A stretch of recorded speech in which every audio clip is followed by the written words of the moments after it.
Palembang merupakan salah satu kota lama yang menjadi tujuan imigrasi masyarakat asing dari berbagai daerah, seperti orang-orang Tionghoa. Pada masa Kerajaan Sriwijaya di Palembang, orang-orang Tionghoa merupakan mitra yang baik dalam hubungan perdagangan. Terlebih, Sriwijaya merupakan pusat pendidikan agama Buddha terbesar di Nusantara.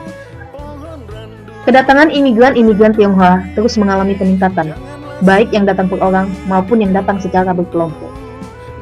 Masyarakat Tionghoa telah masuk dan berkembang dari masa berdirinya Kerajaan Sriwijaya.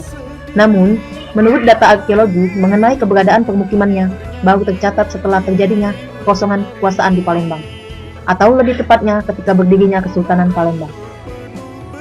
Kondisi derasnya migrasi Tionghoa yang ada di Palembang mengkhawatirkan Sultan-Sultan Palembang akan stabilitas pemerintahan kesultanan.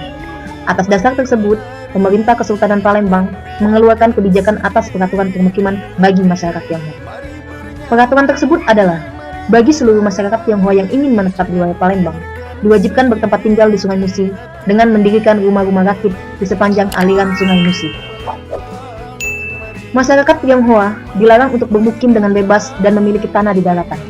Peraturan tata letak permukiman ini merupakan makna pengawasan, agar jika sewaktu-waktu masyarakat Tionghoa melakukan pemberontakan terhadap pemerintahan kesultanan, maka sultan-sultan akan mudah mengepung mereka dengan membakar rakit-rakit tersebut. Kehidupan sehari-hari pun hanya bisa dilakukan di atas Sungai Musi dengan menggunakan kapal-kapal kecil. Pasca Kesultanan Palembang runtuh, dengan masuknya pemerintahan Belanda di Palembang, merupakan awal dari fase-fase berkembangnya suatu permukiman masyarakat Tionghoa di Palembang, terutama pembangunan permukiman Tionghoa yang berada di daratan.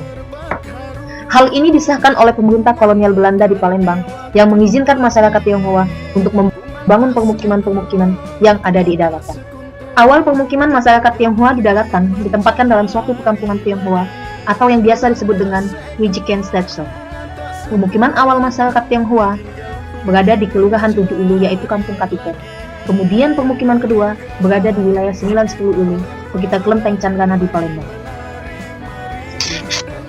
Perkembangan permukiman Tionghoa di daratan mulai bertambah banyak seiring arus migrasi Tionghoa yang terjadi secara besar-besaran hingga pertengahan abad ke-19. Terutama ketika dihapuskannya sistem kampung atau Wijikencstelsel pada tahun 1919. Hal tersebut memungkinkan untuk melakukan pembaruan terhadap permukiman Tionghoa dengan permukiman pribumi dan etnis lainnya. Hingga Februari 1942, masuknya pengaruh Jepang di Palembang, wilayah permukiman Tionghoa sudah menyebar ke berbagai daerah yang ada di Palembang.